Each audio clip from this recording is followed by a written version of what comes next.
Welcome to And the Razzie Goes To. I'm Will Papora, I'm Laura Murley. and we're going through all the Razzie winners in order. That's winners of the worst picture of the year. So winner in only a certain turn of phrase. Right, winner, but also a bit of a Loser. loser. And today we're talking Winning in the way Charlie Sheen was winning Yes. during his time. right, Yeah. winning, yeah. Yeah, winning. And now we're talking about Ghost Can't Do It. It was a tie this year in 1990, and the first film is Ghost Can't Do It. Yeah. So should I get right into the recap? Yeah, let's get right into it. Okay, so Ghosts Can't Do It opens with a woman named Kate, played by Bo Derek, and she's horseback riding with her old husband named Scotty. It's important that he's old. I'm not just saying that. It's like crucial to the plot, if you will. It's like a 30 to 40 year difference between the two of them, roughly. Yeah, they say that he's 60. He looks more like 70. He does, yeah. And he has a heart attack, question mark, I wrote down, because it's a little unclear. And he falls like off the horse. This dude runs over with an anti-heart attack needle. He goes not in the stomach, only in the arm. Only in the arm. And he goes to the hospital.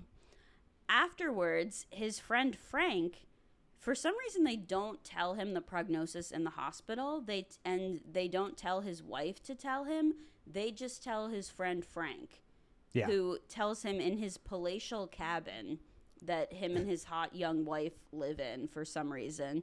So Frank's like, hey, look, you need a heart transplant, but you're not going to get one because you're too old. So is that a thing? You could be too old? So I do think that if you're older or if you are less likely to actually survive the operation or much longer after the operation, you're lower on the list. So he's 60. That's what they said. That didn't seem too old to get one to me. No, I like what I mean. Well, it's not like he was 90. If you're 90, No. you're going to be at that point. They probably would say you're not strong enough to be able to withstand that kind of an operation. But 60, I feel like I've heard of 60-year-olds getting heart transplants. Yeah, and he's fairly active. I mean, he's riding a horse. I mean, he's just there's just one heart attack. He is banging his young wife constantly. He makes sure to mention that with Frank. He says we do it almost every day. Yeah, so that's a big plot point. It's for this a huge movie. plot point. And she's outside making little cutesy faces at him. And he's like, Frank, do you think she knows? And he's like, yeah, she's smart. And it's like, is she? It seems like that is kind of a thing you would just hear. You don't even need to be smart to know that. Right, yeah. And she's like waving. She's like waving. Yeah. She acts like she is like 8 years old this entire movie. The entire film. Yeah, it reminds me of what's her name's performance in 13 Going on 30. Oh, yes. Where she's supposed to act like she's 13, but she acts like she's like between 5 and 8 years old. Yeah, Jennifer Gardner. Yes. Yeah. It was a lot like that. Yeah. So she does, and that's besides the sex stuff in this movie, which is very uncomfortable. It feels very creepy. Oh yeah.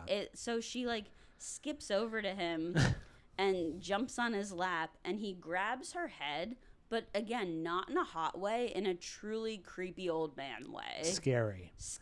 And did Frank say like, "Oh, you're not going to be able to have sex ever again"? Did he say that? I don't. So I thought that's what they were saying. Like, I thought he was just saying you're gonna die soon. Oh, is that? I think it was just like any kind of agitation of the heart would set it off, and he was. That makes sense. That's what then, I guess, triggers what eventually happens. Yes. So.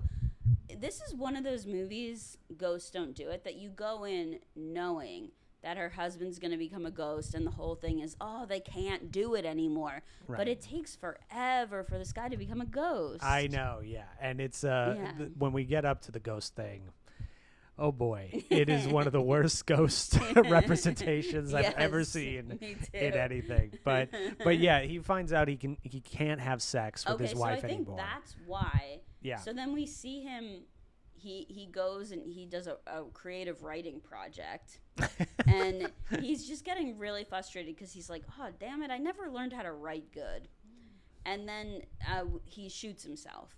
Yeah. And she finds him. She finds his note, and it's pretty hard to make a suicide note not sad. But by golly, this movie, it's not sad. Like, I okay, wrote this. here's a quote from Yeah. it. You probably wrote the same quote as I Yes. did. I shortchanged you the other day when I said you put the cherry on my cake. You are my cake. Put that in the back pocket for like a special day Yeah. for somebody. My hubby used to say, I wasn't the cherry on the cake. I was the cake. Oh boy. Oh, wow. The cake. That's even better than the cherry. Yeah. What 'Cause cake it's do you bigger. know has a cherry on top of it? You know, it's coming back. That was a thing in like the 50s and it went Oh, away yeah? for a long time. And now I'm seeing more and more TikTok pastry chefs incorporate cherries. Okay, all right. I'll give it that. Yeah. It's there. Yeah, I'm just picturing like a big cake with a small cherry on the top of it, Right. where it's like, okay, who's gonna? I guess one person's gonna eat this or something. You can't cut that into fifths. I'm not really in the mood for cherry with my cake, though. No, I don't. You know, a cup. It's more of a cupcake thing for me. Even that, I'm like, I don't need this Yeah. with that. Yeah, Yeah. it's not necessary. I don't think fruit and cake go together. That's one of Interesting. my hot takes. Okay, more of a pie, Yes. apple pie, Yeah, cherry I'm pie okay is with- good. Yeah. I don't know if I've had cherry pie. I've had apple pie. This would be great if it was all in the note. If it was like, or pie. Yeah. I like pie, not as much as cake. You are my cake. Actually, you are my whole refrigerator. Actually, you are my whole house. Actually, you are the planet Earth. You were a glass of milk on the side of my cake. You are the whole cow. You are infinite cows. Yeah. Yeah. So he's dead. He immediately Yeah. regrets it. He's in this black void. Yeah. And he's like, damn it, oof, shouldn't have done that.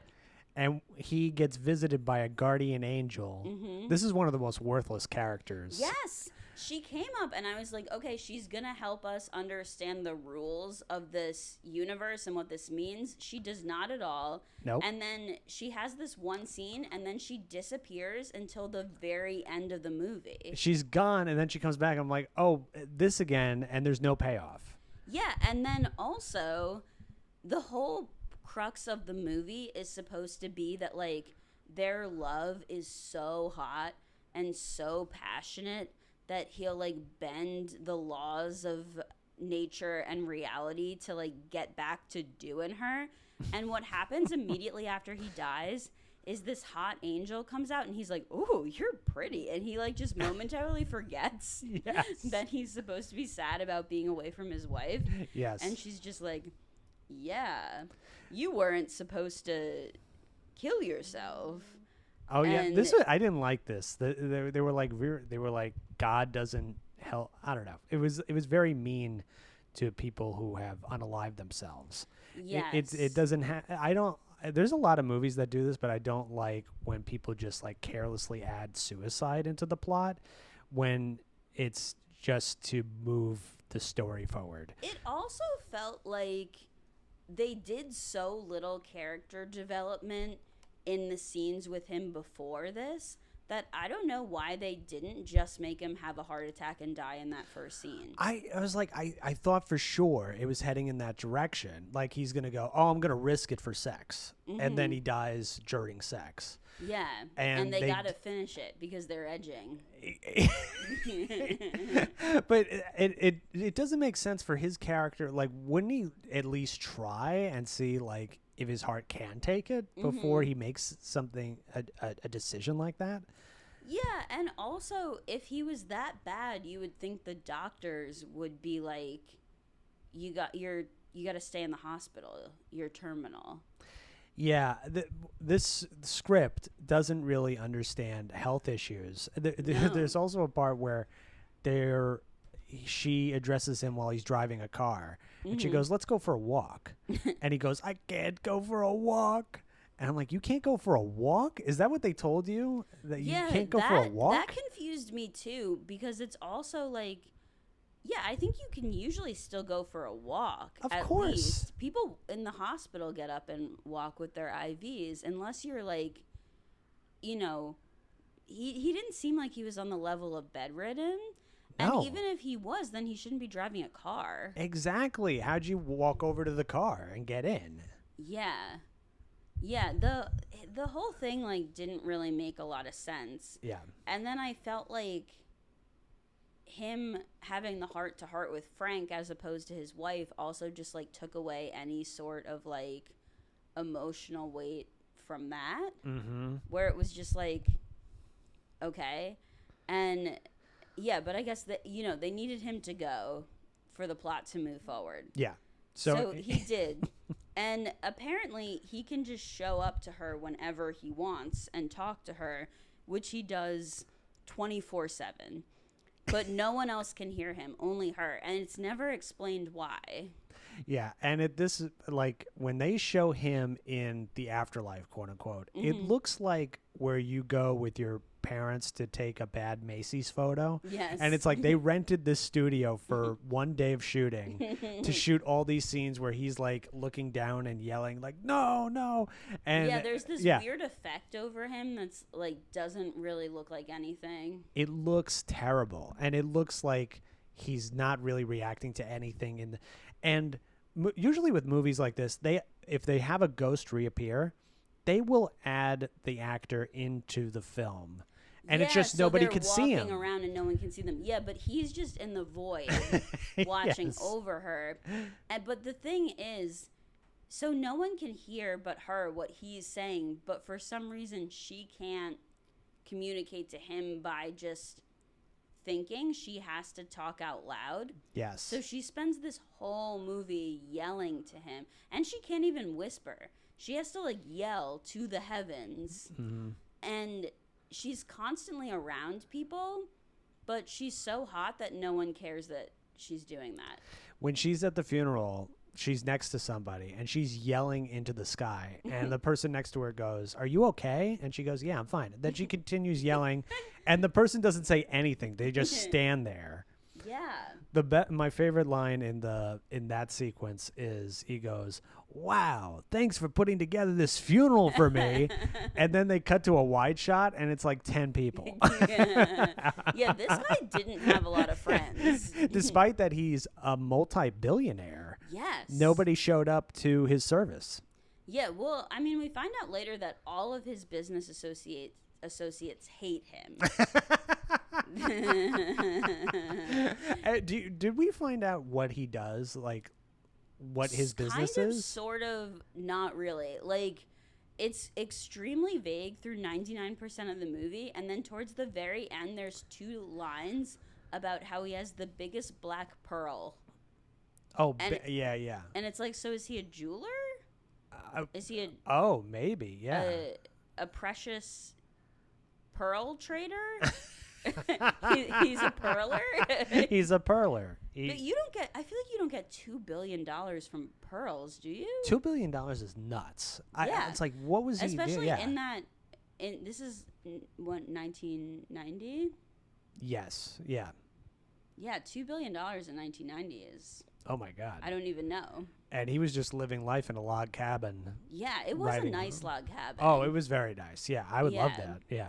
But they made it look like he was some kind of like down home sort of guy. I thought he was a farmer or something. So did I. Like, but then when he reveals... I thought he was like an industrial farmer. Yes, Like, that's what I like thought he too. sold a lot of cows. Yeah. And then it's well, not only... we'll get to yeah, the we'll reveal. get to it. Yeah. So my favorite line is at his funeral is he goes, "Remember how we used to joke about being dead? Now I am." Very normal couple conversation. Yeah. Like, ha, ha, ha. Yeah. So then that scene ends. His wife goes to her room, and he shows up there too, and he's just yelling at her. This scene is so funny. He's just complaining about everything that she's doing. He wants her to be upset, but then he's complaining that she is upset. He's complaining that they said she wasn't going to wear black, and then she did wear black. But it's like, who cares? And then throughout this movie, she gets mad at him, too, at a lot of times, but it never really tracks why. Mm-hmm. And these two lines I thought were especially weird. She randomly starts to object to his method of doing it. She goes, "You could have taken pills." And he goes, "Real men don't eat quiche." I wrote that too. What does that mean? I think that was a book. Oh, was it? Yeah, but it was like, let me Google that to make sure. I've heard that phrase before. It was somehow a euphemism for being queer, and he was saying that like pills are like a woman's way to do it. Oh my god, that's what I thought he was implying. Because women are more likely to take pills than use guns, and men are more likely to do it in like a more sort of messy way, if you will. So it was a book. What was this book about? It was a 1982 tongue-in-cheek book satirizing stereotypes of masculinity by Bruce Firestein. Oh, interesting. Interesting. Yeah, I don't know. So, and in it said if you're gonna kill yourself, you gotta use a gun. But he didn't get the satire. Yeah, he did. Yeah, right. He didn't get the. Yeah. My favorite line in that exchange is, she goes, "How is this possible?" And he goes, "I don't know the physics of the phenomenon." And he's not curious at all to ask. You would think if an angel comes up to you and you've entered the afterlife, you'd be like, so, like, what's going on? What are the rules? Like, how can I get to heaven? How do I get to hell? Because he's clearly not in heaven or hell, so you're assuming he's in some kind of, like, purgatory maybe. Yeah. But he doesn't seem to care at all. No, and she doesn't really, the angel who disappears halfway through. But she does say that she's new and he's like her first client. So that kind of does track with it. She doesn't really know what her job responsibilities are. Right. Which could have been a funny bit throughout. Yeah. That if she kept coming back throughout and she's like kind of struggling to figure out what's going on. Like maybe she's shuffling papers or something. Mm-hmm. But they don't do anything fun with it. Yeah, it's just like a throwaway kind of line. Yeah, this I look on. That reminds me, on IMDb, this is described as a comedy, and this is so unfunny. Yeah, it is a really unfunny movie. It's a painfully unfunny movie. Yeah.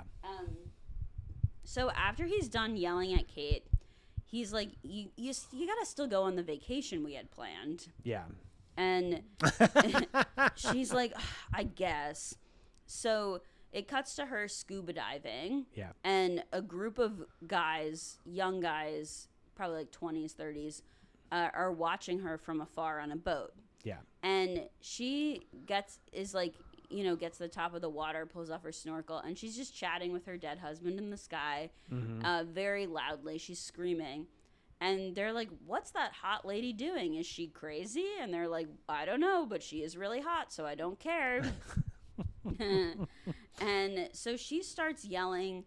Her and her husband, they say that they're like each other's greatest loves, but throughout this whole movie, all they do is bicker. Yeah, they never have like touching, nice moments. Never. And they alternate between bickering and having quote unquote sexy moments that are just creepy and gross. Yeah. There's no chemistry even in this situation where they're not in the same room. But I mean, there's no loving dialogue. Yeah, and they're bickering about nothing. And also their conversations will just like flip to being sexual almost out of the blue. Yes. Like she'll just be was fighting with him about something else. And then all of a sudden she starts yelling at him about how he can't have sex with her, and she's upset about that. Mm-hmm. And it's like, where did that come from? And then she takes off her she goes onto the beach, takes off her scuba gear, and then just even though she's in a public place, presumably you cannot do this. And there's a boat right there of dudes staring at her. She takes off like her whole swimsuit. She's like buck ass naked. Just like rolls in the sand. It's like, not a nude beach at all. Not a nude beach. Yeah. Not a place where you can do that sort of thing. Like, okay, you know, some countries you can take your tits out, but she's like just full on like puss out, like naked on this beach, yes. screaming at the sky. Mm-hmm. And her ghost husband is like, you know what I can do? I can take over another person's body and have sex with you. How he knows this, no idea. That's exactly what was frustrating me so much throughout this whole movie, is I was like, how? Why? And then when he said that, I was like, okay, I guess it's just like a standard possession thing. But there are all these really specific rules about how he has to do it that he just happens to know. It's not like because when they see this like younger guy who's gawking at her and they're considering that, I was like, oh, he's just gonna fly into that dude's body. Mm-hmm. But no. It turns out the rules of possession in this movie are that they have to kill the guy and then bring him back to life, and right as he's coming back to life, he can fly into him. Makes zero sense. Mm-hmm. And not to jump ahead, but there is a point where she's considering shooting one of the people that he wants to possess. How would that work if you have a body with bullets in it? Out. You're gonna have sex while that's happening, and you possess that body. You're still doesn't make sense. No, it doesn't make sense. And so he brings the idea up to her, and she's like, I don't know, that sounds kinky. We're normally vanilla. And then, like, the good-looking guy comes up, and she's just like, screw off. And it's like, okay, if you want your dead husband to possess someone, maybe don't tell him to screw off. Yeah. And that guy, what was he doing? He was like, need any help? Help with what? Yeah, she's just laying on the beach naked. Yeah. But I think she was screaming at the sky. So yeah, I think right. Yeah. I think he thought she was having like a mental issue. Not that he cared about that, but I think he was hoping she was going to be like, "Oh, I'd like some penis," you know. Yeah, that was his pickup line. Yeah, I think it was more of a pickup line. Yeah. So then she goes to get lunch. She does wear clothes to this. The mayor of the town comes over. Of course. Yeah, and he's like, I'm sorry for your loss. When we heard we had a memorial service here. Nice. And I was like, wait, so a bunch of people in this town know him? But it seems like the mayor is the only one who actually knew him, because it's not like throughout this other people in the town know him. No. So I was like, so who is this for? Like the mayor had a memorial service for this, because he doesn't appear to be a celebrity. No, there's not a lot of like stuff where it's like, oh, we're sorry to hear about you the don't guy. Have random people coming up to her. It doesn't seem like he's very known. Yeah.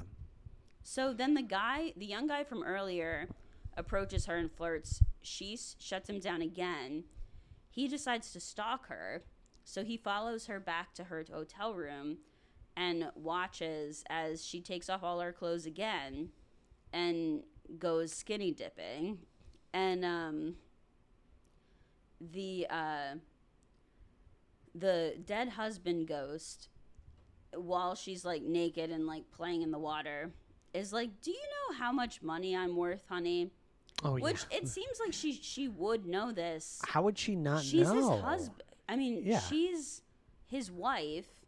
And you would think she'd at least have a surface level of their finances, but she just has, like, no understanding of what's going on in their lives at all.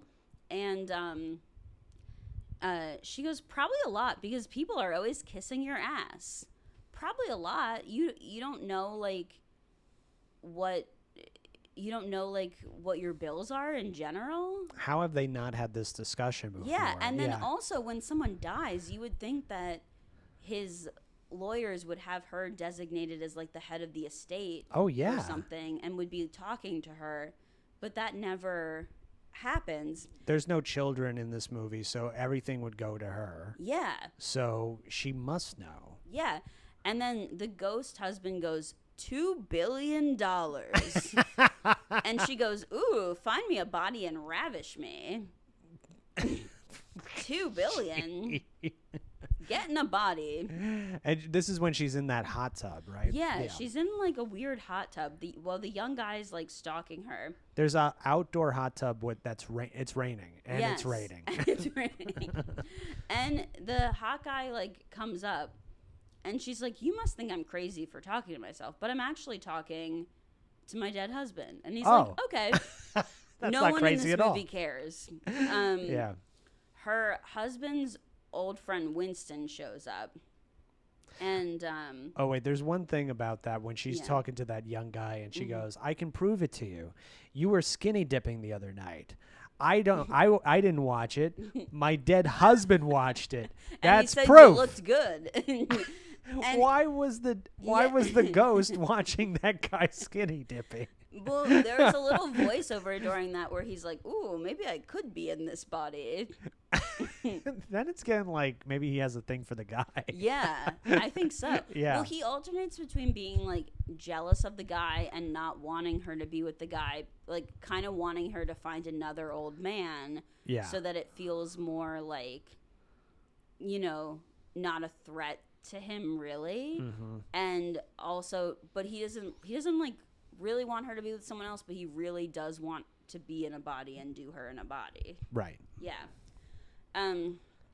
So then Winston's like, hey, do you know what's going on? Because there's a lot of, with the business. And she goes, he tried to teach me business, but I never understood it. I just wanted to play outside with him. Oh God. Oh I just my wanted God. to play outside. Like, okay. They wrote her as a child. Yeah, The yes. John Derrick, who wrote this script. I mean, just totally, yeah. So creepy. Such a creepy dude. Yes. Like they could have made her smart. There's no reason why she had to be this stupid. By the way, according to that podcast that goes in depth about their relationship, you must remember this episode. She was completely the brains behind this entire operation in real life. When they were making these movies, she did the budget, she worked with the producers, she worked with the studio, and this idiot just showed up behind the camera and made terrible wrote about decisions. How she's stupid and he's a genius. Yeah. And all she's good for is like her body. Yeah. Yeah. So Winston's like, everybody's coming for parts of the company, and you got to do something right away. And Ghost husband's like, go to Hong Kong. And she's like, go to Hong Kong? And Winston's like, wow, smart. So they go to Hong Kong and they meet with Donald Trump, the actual Donald Trump. This was a terrible. He's very creepy in this movie. Yeah. And they have a business meeting where they say nonsense words that vaguely sound businessy but are not to each other, and then just insult each other. And then she goes on a romantic dinner date with Winston where they dance. And then afterwards, she's in like the women's locker room of this like fancy hotel, and she's taking a shower. And she turns around, and one of the guys from the business meeting is sitting there fully clothed, staring at her holding a gun. Yeah. You would think automatic scream. Instead, she goes, oh, you scared me. This is the women's locker room. He's holding not even just a gun, a silencer. Yeah. This whole sequence was so confusing. I was like, what is happening here? And yeah, she's not reacting to it like In a normal way, no. No. And then she goes, oh, wait. You are where you want to be, and I'm in trouble. And he's like, yeah. Yeah. So she runs out, and instead of just like running out of like this whole area into like the lobby where there's people or the regular part of the hotel, she runs back into the pool area and jumps in the pool. She's like in water for 80% of this movie. Like she jumps into the pool, and now he's shooting at the pool. Yeah, and granted, it's harder to shoot someone in water, but you can't just like stay underwater for very long. No. So it's a really bad plan. Yeah. Yeah. So they have a strange discussion where he is like, look, you just got to take these pills. And I was like, oh my God, I guess he's going to like murder her with the pills instead of the gun. And but it turns out the pills are just sleeping pills because he wants her to sleep through the meeting that's happening tomorrow so she can't properly divide up the assets. And it's like, would that work? Like, you would think that they would maybe just move the meeting. Yeah. If they need her consent, they need her consent. It's not like, oh, you slept through the meeting, I guess we're dividing the company up. Right. If she's the head of the company or like has some stake in it.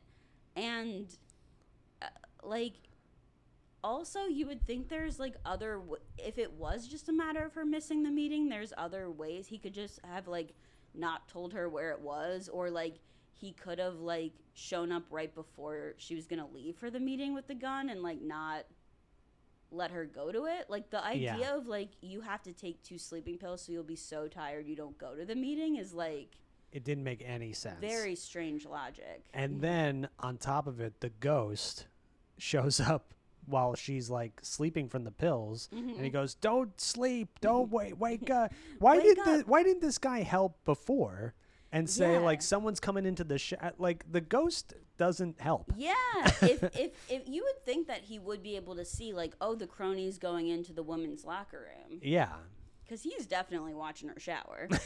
Maybe he was so distracted he just like couldn't see it. That might have been it. Yeah.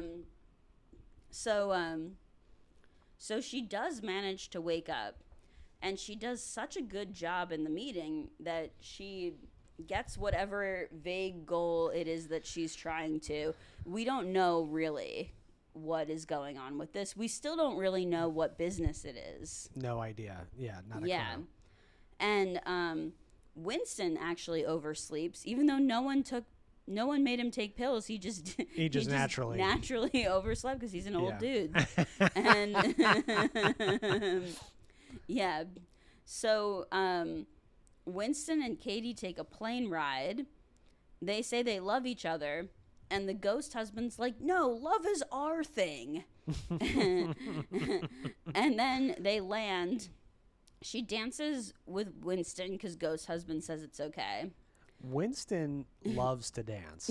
Yes. And he's got one move where he just puts one foot in front of the other. And then she starts dancing. That's the Winston. That's the Winston. And then she starts dancing. And he goes, "Whoa, where did you learn how to do that?" And she's doing the same thing. Yes. It's like one foot in front of the other. I'm the only one who knew how to put one foot in front of the other before. And then the ghost starts losing his mind. He goes, "You never danced when I was alive." Yeah, and she's like, "Well, you want to dance now?" And he's like, "Okay." So Winston thinks that she's going to slow dance with him, and then she just starts slow dancing with nothing. Yeah. With the ghost. And for some reason, the young guy from before, the mayor, and the priest are all there for that, and they're standing around watching Winston and Katie dance. Yeah. And so before the slow dance part, the priest just gets so like freaked out and upset at how sexy her dance is. He's like, "You're the devil." Yeah. That she agrees to slow dance. And he's like, "All right, that's And he's better. like, "Okay." Thank God. But then he's not worried that she's slow dancing with an invisible spirit. He's like, "That's okay." Yeah, that part isn't, you know, scary. Yeah, that's fine. So the ghost husband tries to convince her to poison Winston so he'll die and ghost husband can take his body. And she's like constantly talking out loud about the plan to murder various men, and no one does anything about it. No, and she's like playing with the rat poison in her hand, and it's one of those bottles that says poison. Yeah. She's like, "Who am I going to use this on?" Yeah. And then Katie has a softball game with Winston, the young guy, and just some random other people. Yeah. Katie meets Sabine, who's like another woman who just happens to be playing softball with her. And Katie's like, is it okay that I'm talking out loud to my dead husband while we're playing the game? And Sabine's like, yeah, I'm cool with it because I'm a white witch, actually. So I believe in that kind of stuff. Wouldn't you know it? Yeah. What a coincidence that they happen to be playing softball. And Katie's like, oh, so do you know about possession? And Sabine goes, yeah. Sure do. You got to kill someone. You should kill the young guy. And it's like, this was interesting to me because you think when a character is introduced who knows stuff about the occult, they're going to provide additional information, but she actually doesn't provide any information that we don't already have because they were already planning on killing him. In a typical possession, the person doesn't need to die. Sometimes they die from the possession itself. Right. But usually they have other ways of just like going into a person. I thought the witch was going to come with some completely new plan that was going to be really cool and exciting. And she didn't. She did not. Yeah. She was like, yeah, keep doing what you're doing. And she didn't do anything witchcrafty in the entire film. It was unclear if she was actually a witch or not. Maybe she was just saying that. Maybe she was just saying that to be silly. But yeah, so Katie's lounging in her hotel room playing with the rat poison, doing a very loud monologue about how she's going to kill the young guy. Out loud. Screaming. It's echoing through the hall. It's projecting. I'll like take she's, the young like, guy. Stage. And then I will give him the rat poison, and then you will come into his body and have sex with me. And he's just standing there for like 5 minutes listening to this in depth. And then she turns around and she's like, oh, but I can't do it because I do feel bad about killing someone. And then he turns around and she's like, oh, did you hear that? And he's like, yeah, but I don't care. And she's like, okay. And then he goes, I'm going to rape you. And I was like, whoa, this took a turn. Big turn, yeah. Yeah. So he tries to attack her, and she grabs just like they have a big scuffle, and then she grabs like some sort of art piece and hits him over the head with it. Right. And knocks him out. Before that, Anthony, the husband, the ghost, is like trying to help somehow. Mm-hmm. And he goes, get the gun. Yeah. Get the gun. And I thought she was going to have like a pistol. Mm. But I guess there was a machine gun in this house because the next thing, there's a cut and it's back to her and she's holding a machine gun. Yeah. And by the way, this is like a hotel. They're like they're like back in like a vacation resort. This isn't like their house. Whose gun is is this? How do you? Yeah. It's like at a Rambo. How do they have that? I don't know. Yeah. But yeah. Anyway, so then like the mayor shows up and the police and all these people, and Ghost Husband's like, just pour the rat poison down his throat while he's passed out. And she's like, I can't do it. I feel too bad. Now, I thought for sure he was dead because I thought like she clubbed him in the head. He's dead. So then when he was almost dead. He was almost dead. But then when he said like pour the rat poison in, I'm like, what? I mean, why not just club him in the head again? Yeah. Well, she couldn't do anything. Yeah. She just didn't. She didn't want to really kill him. Yeah. I guess. Yeah. So everybody shows up and they're like, what's going on here? And she's like, he tried to attack me. And they're like, oh, that wasn't very nice of him. I guess we should bring him to jail.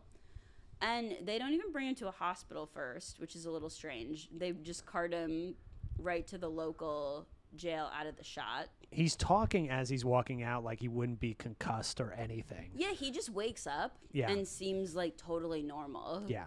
Yeah. And she's like, I wanted to kill him, but I couldn't actually kill him. And they were like, that's very nice of you. And she's like, yeah, but I really wanted to kill him. And they're like, yeah, I get it. Next time. Yeah, next time. Yeah, and sure enough. Yeah, there's a next time. Does it go right to the beach after this? I think so, yeah. So, like, the next scene, he's drowned. Yeah, do I have that right? So she goes to the beach. Yeah. And the mayor is having some sort of just, like, get-together with a bunch of people. They're hanging out. And she's talking to her ghost husband, and her ghost husband's like, I would really like to have sex with you. Why can't you just kill that young guy? And she was like, I really should have. I should have. And then finally, our angel guide comes back and is like, if you kill someone, you go to hell forever. So if, like, you let her do that, like, eternal damnation, is that worth it? So then he's like, I'll let her decide. So he's like, honey, I really do want to have hot sex with you, but if you kill someone for it, you will burn in eternal hellfire. And she's like, that's okay with me. No even, like, thought. She's just like, if we get to be together, that's great. That's it. Yeah. So she runs to the prison, and he's not there. It's just empty. And she's like, oh my God, the mayor is in on a secret plot that is not explained. Yeah. So she runs back to the mayor, and she's just like, you are trying to steal all the big pearls from me with him because we have the biggest pearls. And he's like, yeah, I am trying to do that. And then she's like, where is that guy? And he's like, oh, he went diving. So she goes out and finds him in the ocean, and he's drowning conveniently. He's actually just dead. So I was like, oh, perfect. Like, ghost husband can just go into this, because that's all they needed was a dead body, I guess. Right, yeah. So she pulls him out, but it turns out that she needs to then bring him back to life. So she's doing, like, CPR on him. Yeah. And, like chest compressions and breaths for, like, a while. And the angel's like, oh, that's not going to work. And I was like, I don't know, it might. I mean, CPR works sometimes. Yeah. And then it does. And the angel's like, oh my gosh, you guys are the most motivated people of all time. That was incredible. I was like, was it really? No. No. And then he pops into the young guy and is just like, hey. He's got his voice. He has his voice for the whole rest of the movie. Because that's how that works. Yeah. Your voice changes. Your voice is your soul. Yeah. So he sounds like him. Yeah.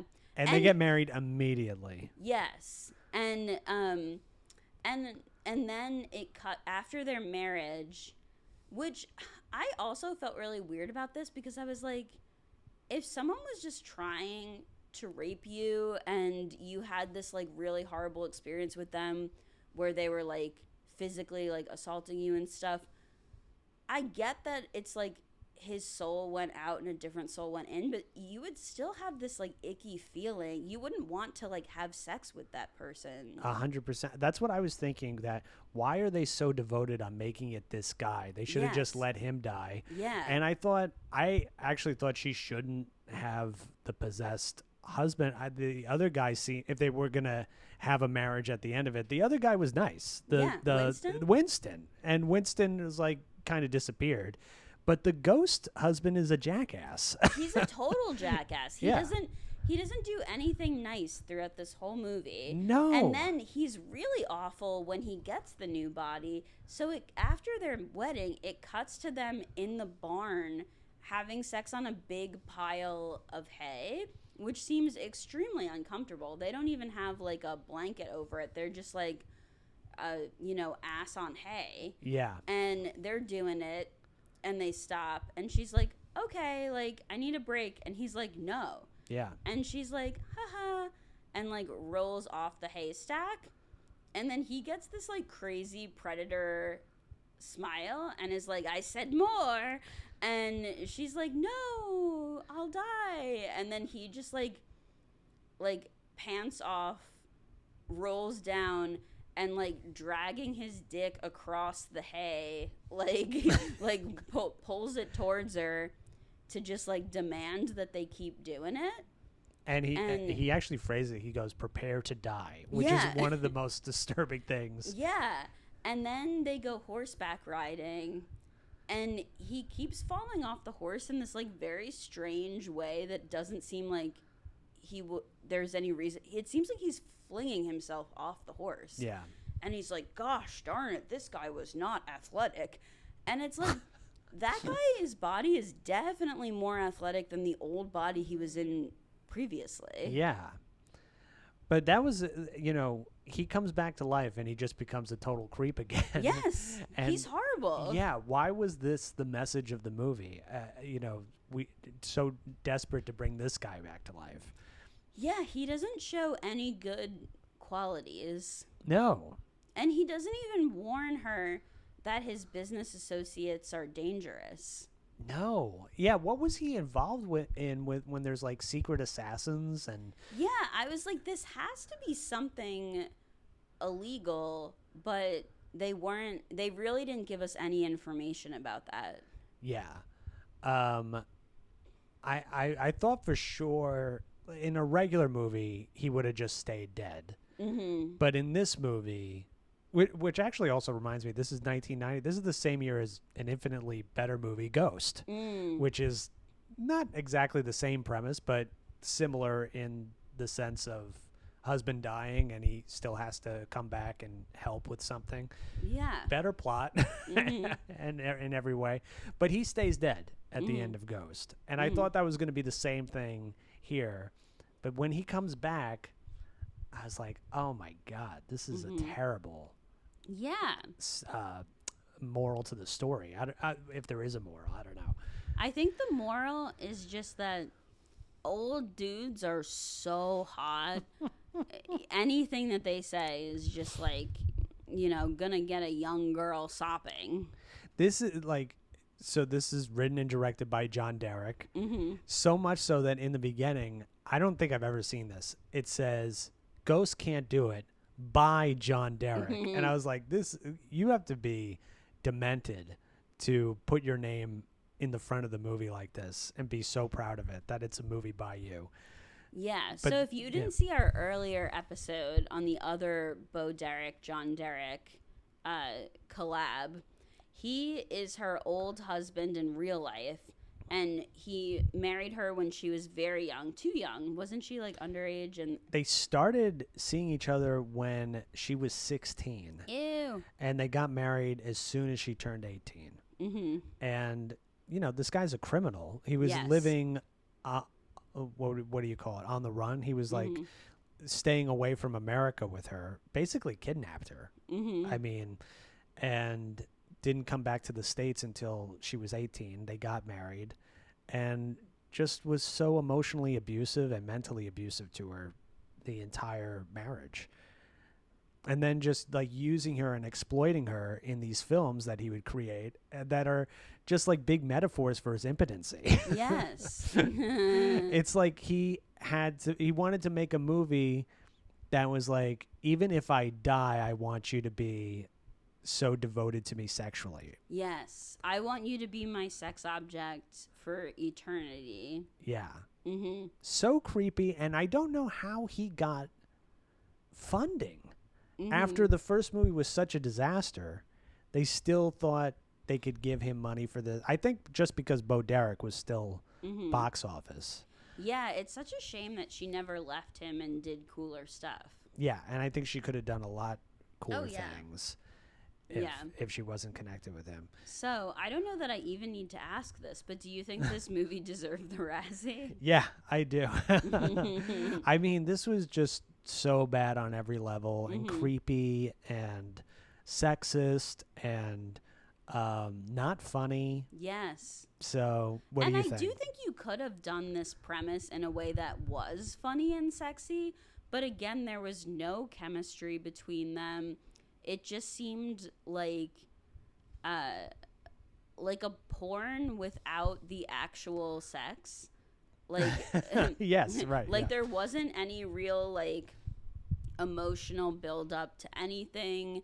They didn't seem to have any real connection beyond. She seemed kind of like his sugar baby rather than like his wife.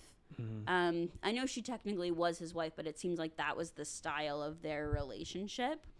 And it seemed like there wasn't really a reason for her to miss him at all.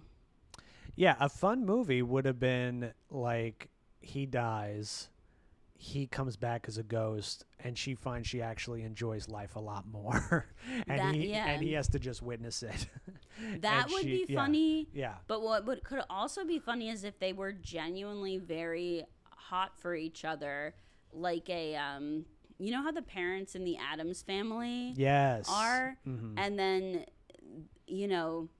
it's like a super dark thing about them like finding someone to possess. Yeah. I think that could have been really fun too. But I think a genuinely like not creepy relationship in a movie would require both the characters to feel like actual adults. Yes. And the way that he wrote her is so like she doesn't know anything. Mm-hmm. She needs him to tell her literally everything to do. She doesn't make any decisions for herself. She doesn't say anything that like makes sense. She has these like emotional outbursts, but in a way that feel like a tantrum rather than like how an adult would grieve someone. Mm-hmm. Yeah. Yeah. Yeah, it's very demeaning. Mm-hmm. The script is very demeaning to the character, but also just Bo Derek. Yes. Yeah. Yeah, there's like a lot of gratuitous nudity in this. And again, I do think like you can have nudity in movies in a way that adds to it because it like shows something about the characters or it shows something about the story. But there's a lot of points where it's just like they just wanted her to be naked just for the sake of it. Like, why? She's on a public beach and there's this boat that's really not that far away from her. It's not like they're using a telescope to spy on her. They're just using their own eyes because they're right there staring at her. Yeah. And in front of this group of guys on a ship, she just takes all of her clothes off and rolls around on the beach. Like, why would she do that? Yeah. Yeah. And it has nothing to do with what's going on in the scene. It's not like, important to the story. So it's just like done for the sake of doing it. Yeah. And then also in like why is she like in the shower when they come to force her to take the pills? Like that's just like very unnecessary and like doesn't really make sense. Yeah. And there is like a lot of the movie is like her in water. The dancing, she's doing it in the rain. She's in the hot tub. It's also raining in the hot tub. There's scuba diving. There's the pool. There's the shower. And it's like, all right, like it's just John Derek being a perv. Yes. Yeah. Yeah, it's a bummer. Okay. So how would you make this movie better? Oh, I guess we already talked about how you'd make this movie better. But do you have anything else you wanted to add? Yeah, there's one more thing. One more WTF moment. In the end, when they're getting married, the priest goes, "I and the state of Wyoming," and I go, "Wyoming? Have we been in Wyoming?" That whole. I don't know why that struck me. I was like, "Oh, they were in Wyoming in the cabin." I guess. I mean, the cabin. I don't really have a good grasp on where those types of cabins and ranches are. So yeah. I was like, I mean, it could be, but in Wyoming. I was like, they made it a point to say like, "Oh yeah, we lived in Wyoming." Yeah. Do they say that during weddings? I feel like I haven't heard that happen. The powers vested in me. Powers vested in me by the state God of and the great state of New York. Yeah, maybe. God I don't in know. Wyoming. Yeah. I don't know. I don't hear it a lot in movies. That's why it like struck out at me. It's like, oh, it did seem okay. odd. Yeah. Because the wedding scene was so quick that you would think that they would be really thoughtful about the lines they did include. So it is strange that one, made the cut. Yeah. And she also is like, yeah, you look even better than ever. And again, this is a guy who, like, at least the body of a guy who has been creepy to her for a while and physically attacked her. Yeah. You would think that would be hard for her to get past. Absolutely. And then when he takes over the body, he's just as creepy. Yes. Yeah. Yeah, it's not like he's acting kind and No. whatever.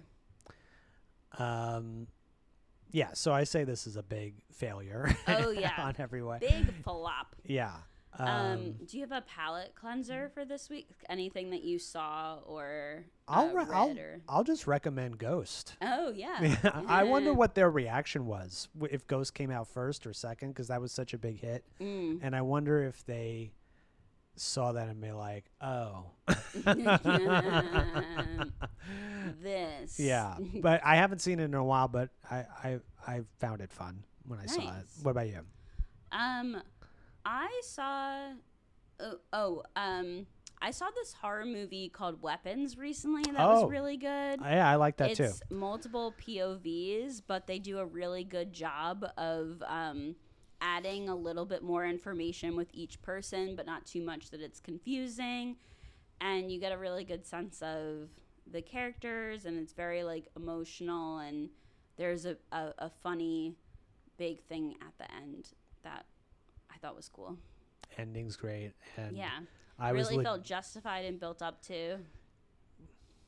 Yeah. I was legit scared a couple of times too. I was nervous. I was creeped out. Yeah. Yeah. I was like, ugh, hand over the eyes for a little bit. But it was very fun. I liked it. Yeah. Cool. Well, with that, please like and subscribe or comment, or even just keep listening. Even better. Yeah, that's even even don't hit unsubscribe. Please don't. How about that? just hit that subscribe and let it linger. Yeah. You're with us forever. Okay. All right. Bye.